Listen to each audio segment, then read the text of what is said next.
Hello everyone, আসসালামু আলাইকুম। কেমন আছেন সবাই? আশা করি সবাই ভালো আছেন। যেহেতু দেশের পরিস্থিতি অনেকটাই স্বাভাবিক হয়ে এসেছে, তো আমি চলে এসেছি আমার রান্নাঘরের ছোট্ট একটি ভিডিও নিয়ে। তো অনেক দিন যাবতই রান্নাঘরটা ক্লিন করা হচ্ছিল না, আর অনেকটাই ময়লা পড়ে গিয়েছিল। আর আমার রান্নাঘরটা অনেকটাই ছোট। তো আমি হাত দিয়ে দেখিয়ে দিলাম যে তাকগুলো ঠিক কতটা ছোট, আর দূরত্বটা কিন্তু অনেক। তো আমার জিনিসপত্র রাখতেও অনেক অসুবিধা হয়, তাও চেষ্টা করি ছোট্ট রান্নাঘরটা সাধ্যের মধ্যে গুছিয়ে রাখার জন্য। এখানে ছোট্ট একটি র্যাক রেখেছি, এটার মধ্যে আমি আমার নিত্য প্রয়োজনীয় মশলাগুলো রেখে থাকি। আর পাশেই হচ্ছে আমি আমার হাতা খুন্তিগুলো রেখেছি। তো এখান থেকে হচ্ছে আমি আমার প্রয়োজনীয় জিনিসগুলো ব্যবহার করতে পারি। আর পাশেই ছোট্ট একটা র্যাক রেখেছি, যেখানে থালা বাসন বাটি আর কিছু হাঁড়ি পাতিল, আর নিচে আরেকটা ঝুড়িতে আমি আমার ছোট ছোট বয়মগুলো রেখেছি, যেহেতু আমার বেশি তাক নেই আর অনেকটা উপরে তাক, যার কারণে আমি হচ্ছে নিচে রেখেছি। আর যেহেতু আমাদের সিলিন্ডার, তাই সিলিন্ডারটাকে পাশেই রেখেছি। যদিও আমার রান্নাঘরে আমার কাজ করতে অনেক অসুবিধা হয়, কারণ দুইজন মানুষ কোনোভাবেই ঢোকা যায় না রান্নাঘরে। তো আমি সব কিছু ক্লিন করে নিচ্ছি। বয়মগুলোর উপরে অনেকটা তেল চিটচিটে হয়ে গিয়েছিল, তো আমি সেটাকে ভালো করে পরিষ্কার করে নিচ্ছি।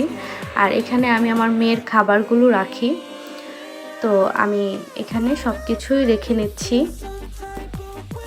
আমার মেয়েকে যেহেতু চিনির বদলে তাল মিছরি খাওয়াই, তো এই বয়মগুলো শেষ হয়ে গেলে তখন আমি এটার মধ্যে এক একটা জিনিস রেখে দিই। যেমন একটাতে মসুরির ডাল রেখেছি, একটাতে চিনি রেখেছি। এতে করে দেখতেও ভালো লাগে আর জিনিসটাকেও কাজে লাগানো হয়ে যায়। তো আমি আমার চুলাটাকে ভালো মতো পরিষ্কার করে নেব।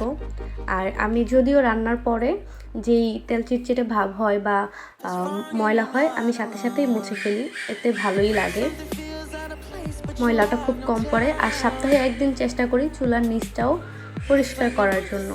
প্রতিটা মেয়েই রান্নাঘর পরিষ্কার পরিচ্ছন্ন রাখতেই পছন্দ করে, তো আমিও তার ব্যতিক্রম নই। আমারও গুছগাছ করে থাকতেই পছন্দ লাগে, যার কারণে আমি সবসময় চেষ্টা করি সব কিছু পরিষ্কার পরিচ্ছন্নভাবে গুছিয়ে রাখার জন্য। তো এখানে দেখতেই পাচ্ছেন টাইলসগুলোর মধ্যে অনেক তেল চিটচিটে ভাব হয়ে গেছে। তো আমি এই জিনিসগুলো নামিয়ে ভালোভাবে ডিটারজেন্ট দিয়ে পরিষ্কার করে নিচ্ছি।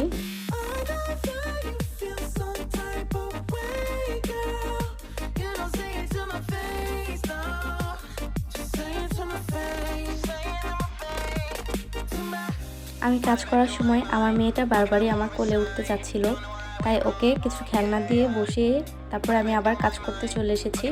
তো আমার ফুল রান্নাঘরটা ক্লিন করা হয়ে গিয়েছে। তো আমি এখানে ব্লেন্ডার রাখি, সাথে হচ্ছে আমার মেয়ের কুকারটা রাখি, যেটাতে আমি খাবার তৈরি করি। আর আমার ভিডিওটা কেমন লেগেছে আপনাদের কাছে অবশ্যই কমেন্টে জানাবেন, এবং যদি ভালো লেগে থাকে লাইক কমেন্ট শেয়ার করতে ভুলবেন না। তো আমি সিনের পাশেই ছোট একটা ঝুড়ি রাখি, যেটাতে আমি মগ বাটিগুলোর পানি ঝরাতে পারি। আর পাশেই হচ্ছে আমার খাবার পানি বোতল আর জগটা রেখে দিই। তো আমার ফুল সম্পূর্ণ রান্নাঘরটা হচ্ছে এমন। তো আপনাদের কাছে কেমন লেগেছে অবশ্যই কিন্তু জানাবেন। আজ এ পর্যন্তই। সবাই ভালো থাকবেন, সুস্থ থাকবেন। আল্লাহ হাফেজ।